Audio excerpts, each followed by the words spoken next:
Good morning students. आज हम chapter 3 political science का आगे का टॉपिक करेंगे कि what makes elections in India democratic, कि भारत में जो इलेक्शंस होते हैं वो लोकतांत्रिक कैसे होते हैं। इससे पहले हम पढ़ चुके हैं कि इलेक्शंस क्या हैं, उनकी इम्पोर्टेंस क्या है, हमें इलेक्शंस की ज़रूरत क्या है और इलेक्शन प्रोसीजर क्या होता है, कैसे इलेक्शंस करवाए जाते हैं और किसके द्वारा करवाए जाते हैं। अब इलेक्शंस को लोकतांत्रिक कैसे बनाया जाता है।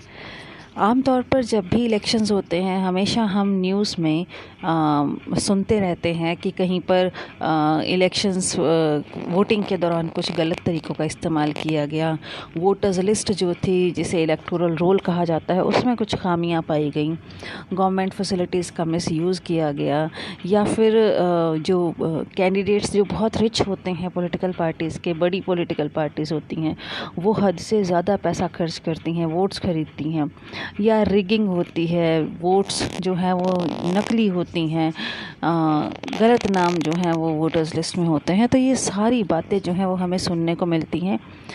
दुख होता है सुन कर के कि ऐसा होता है, लेकिन ये इतने बड़े लेवल पर नहीं होता है ऐसा, लेकिन इतने बड़े लेवल पर नहीं होता कि ये हमारे इलेक्शंस को अफेक्ट कर सके, उसके रिज़ल्ट को अफेक्ट कर सके। एक पार्टी जो है वो सिर्फ गलत तरीक़ों के बल पर जीत नहीं सकती है। आम तौर पर जो इलेक्शंस का जो रिज़ल्ट होता है वो लोगों की इच्छा ही होती है।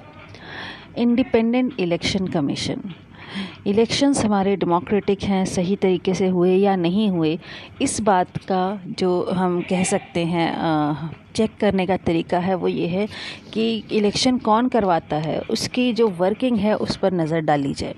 तो सबसे पहले आता है इसमें इंडिपेंडेंट इलेक्शन कमीशन, कि इलेक्शन करवाने की जो जिम्मेदारी होती है वो इलेक्शन कमीशन की होती है, और ये उसी तरह से इसको इंडिपेंडेंस दी गई है जिस तरह से हमारी जुडिशरी के पास है, कि एक बार अगर चीफ इलेक्शन कमिश्नर की अपॉइंटमेंट प्रेसिडेंट के द्वारा हो जाती है तो उसके बाद वो प्रेसिडेंट के प्रति उत्तरदायी भी नहीं होता, सरकार के प्रति उत्तरदायी नहीं होता है। रूलिंग पार्टी या जो गवर्नमेंट होती है वो अगर उस कमिश्नर को पसंद नहीं भी करती तो भी इलेक्शन कमिश्नर को हटाना मुश्किल होता है, बहुत इम्पॉसिबल है बिल्कुल ही।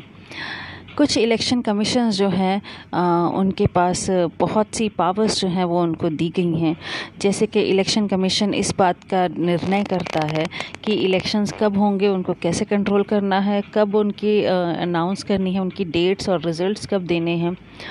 कोड ऑफ कंडक्ट जो है वो भी इलेक्शन कमीशन के द्वारा ही जारी किया जाता है, और अगर कोई भी कैंडिडेट उसका पालन नहीं करता तो उसे सज़ा भी दी जाती है।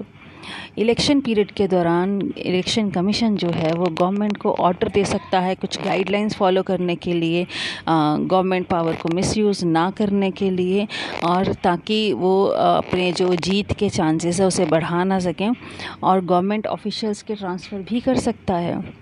इलेक्शन ड्यूटी के दौरान जो गवर्नमेंट ऑफिसर्स होते हैं वो इलेक्शन कमीशन के अंडर काम करते हैं, ना कि गवर्नमेंट के अंडर, तो उन्हें इलेक्शन कमीशन की बातें माननी होती हैं, ना कि सरकार की। पिछले 15 इयर्स में जो इलेक्शन कमीशन है वो अपनी इन सारी शक्तियों का इस्तेमाल कर रहे हैं, इन्हें बढ़ा भी रहे हैं, और कई बार ऐसा हुआ है कि इलेक्शन कमीशन जो है उन्होंने गवर्नमेंट को डांटा हो उनकी गलतियों के कारण। इलेक्शन कमीशन जो है उनके मुताबिक अगर जो वोटिंग है वो फेयर नहीं हुई कुछ बूथ्स पर या पूरी कॉन्स्टिट्यूंसी में, तो दोबारा से भी वोटिंग करवाई जा सकती है, ये इलेक्शन कमीशन का राइट है। रूलिंग पार्टीज़ जो होती हैं अगर वो ना पसंद करें इलेक्शन कमीशन को तब भी वो कुछ नहीं कर सकते, उन्हें सिर्फ उनका कहना मानना पड़ेगा। तो इस तरह से हम कह सकते हैं कि इलेक्शन कमीशन जो है वो एक इंडिपेंडेंट ऑर्गेनाइजेशन है, इंस्टीट्यूशन है, सॉरी। उसके बाद आता है पॉपुलर पार्टिसिपेशन। अब पार्टिसिपेशन की बात करें, ठीक है इलेक्शन कमीशन है, उनका काम है इलेक्शन करवाना, लेकिन लोग किस हद तक इसमें पार्टिसिपेट करते हैं, लोग कितना जोश दिखाते हैं वोटिंग के दौरान। यहाँ तो बहुत होता है, इंडिया में तो हमने देखा ही है, यहाँ पर बढ़ चढ़ के लोग पार्टिसिपेट करते हैं इलेक्शन रिलेटेड एक्टिविटीज़ में। तो लोगों की जो पार्टिसिपेशन है वो इस बात पर निर्भर करती है कि लोग किस हद तक जो वोटिंग करने के लिए जाते हैं। अब जो टर्न आउट होता है, टर्न आउट का मतलब होता है कि कितने परसेंट जो वोटर्स हैं उन्होंने असल में वोट दिया जा कर के। वोटर्स लिस्ट में कितने हैं वो अलग बात है, लेकिन उसमें से कितने लोग टर्न आउट हुए, कितने लोगों ने सच में वोट डाला, कास्ट किया। तो यूरोप और नॉर्थ अमेरिका की बात करें, वहाँ पर जो टर्न आउट है वो कम हुआ है, लेकिन भारत में ये बढ़ा है पहले से।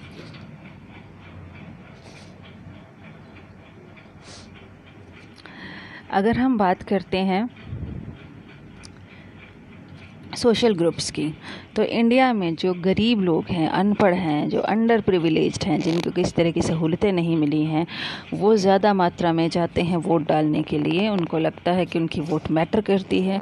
लेकिन अगर अमेरिका की बात करें तो वहाँ पर जो पुअर पीपल हैं, अफ्रीकन अमेरिकन्स, जिन्हें एफ्रो अमेरिकन्स कहा जाता है, हिस्पैनिक्स हैं, ये वोट डालने में इंटरेस्ट कम दिखाते हैं in comparison to the rich people. India में रिच लोग जो हैं वो वोट डालना पसंद नहीं करते, ज़्यादातर नहीं चाहते हैं। आगे आता है कॉमन पीपल जो हैं इंडिया में, जो आम लोग हैं, वो इलेक्शन से उनका जो महत्व से बहुत जुड़े होते हैं, उनकी काफ़ी अटैचमेंट होती है। उनको लगता है कि उनकी वोट जो है वो मायने रखती है और वो बदल सकते हैं सरकार को। तो इस तरह से लोग जो हैं उनका इंटरेस्ट बहुत ज़्यादा है वोटिंग में।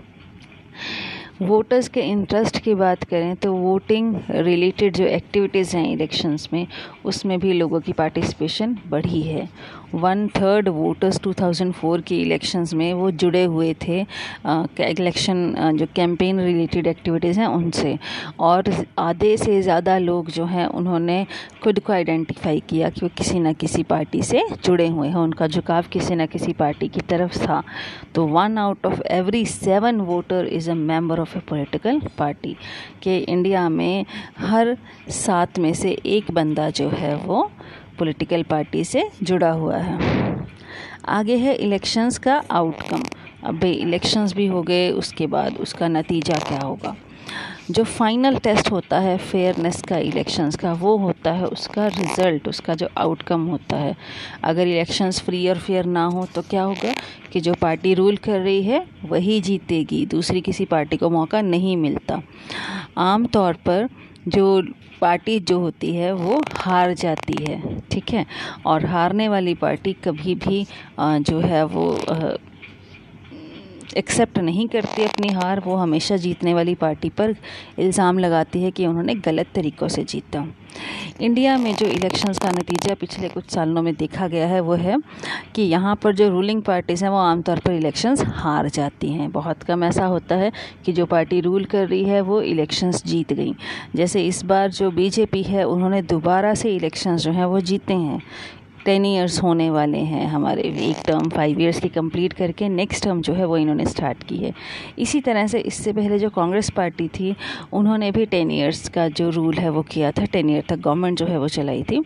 लेकिन आम तौर पर ये इंडिया में जो इलेक्शंस हैं उसमें जो रूलिंग पार्टी है वो हमेशा इलेक्शंस हारती है, और नई जो पार्टी है ऑपोजिशन में जो होते हैं उनको मौका मिलता है गवर्नमेंट रन करने का। अमेरिका की बात करें तो वहाँ पर जो MLAs होते हैं, MPs होते हैं, वो इलेक्शंस बहुत कम चांसेस होते हैं कि वो कभी हारें।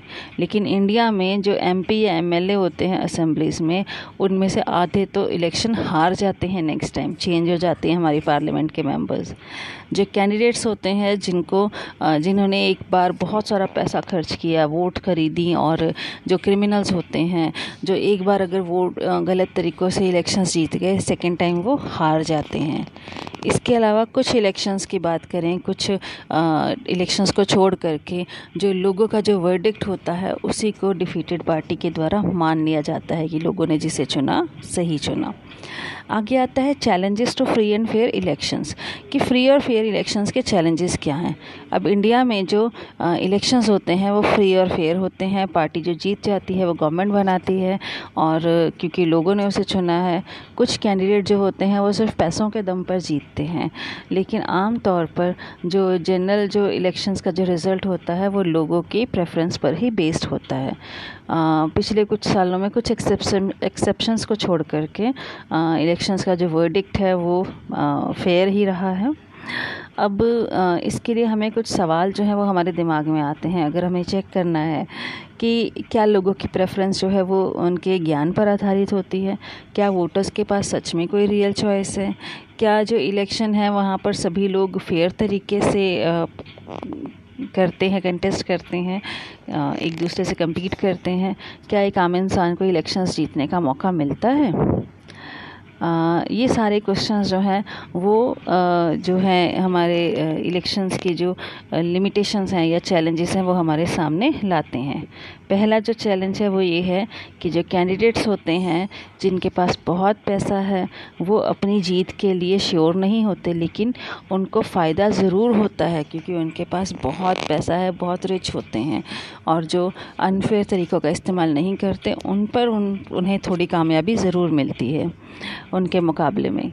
देश के कुछ हिस्सों में जो कैंडिडेट्स होते हैं उनके क्रिमिनल कनेक्शंस होते हैं, वो दूसरों को पीछे हटाने में कामयाब रह जाते हैं और आम तौर पर किसी बड़ी पार्टी से टिकट हासिल करने में भी कामयाब रहते हैं। कुछ फैमिलीज़ जो होती हैं वो डोमिनेट करती हैं, हमेशा जो टिकट होती है, पार्टी टिकट जो होती है वो उसी परिवार के सदस्यों को दी जाती है, रिश्तेदारों को। आम तौर पर जो इलेक्शंस होते हैं वो लोगों को बहुत कम चॉइस जो है वो प्रदान करते हैं, क्योंकि आजकल हर पॉलिटिकल पार्टी, हर कैंडिडेट जो है उसके पास देने के लिए कुछ डिफरेंट है ही नहीं, सबके पास एक जैसे ही मुद्दे होते हैं। तो स्मॉलर पार्टीज़ जो होती हैं, छोटी पार्टीज़ या कैंडिडेट्स होते हैं, उनके पास बहुत सारा उनको नुकसान जो है वो उठाना पड़ता है, क्योंकि बिगर पार्टीज़ के साथ compete करने में उन्हें बहुत मुश्किल होती है। ये चैलेंजेस सिर्फ इंडिया में ही नहीं हैं बल्कि दुनिया की हर डेमोक्रेसी में फेस करने पड़ते हैं। बहुत ही गहरे, बहुत ही मेजर चैलेंजेस हैं, लेकिन फिर भी जो सोशल एक्टिविस्ट या ऑर्गेनाइजेशंस हैं वो हमारे इलेक्टोरल सिस्टम में रिफॉर्म करने की डिमांड जो है वो हमेशा उठाती रहती हैं। तो इस तरह से ये हमारा चैप्टर था। अब इसमें है कि लास्ट में कुछ फैक्ट्स दिए गए हैं कि लोकसभा में जो 10% वुमेन हैं, सिर्फ 10% से भी कम हुआ करती थी 2009 से पहले। इलेक्शन कमीशन जो है वो आम तौर पर गवर्नमेंट की जो एडवाइस होती थी इलेक्शंस को दोबारा कराने की, उसे खारिज करते रहते हैं। 14th लोकसभा इलेक्शंस में 145 मेंबर्स जो थे उनके पास जो संपत्ति थी वो 1 करोड़ से ज़्यादा की थी। और इलेक्शंस हारने के बाद एक मुख्यमंत्री हमेशा ये कहता है कि वो लोगों की इच्छा का सम्मान करता है। थैंक यू बेटा।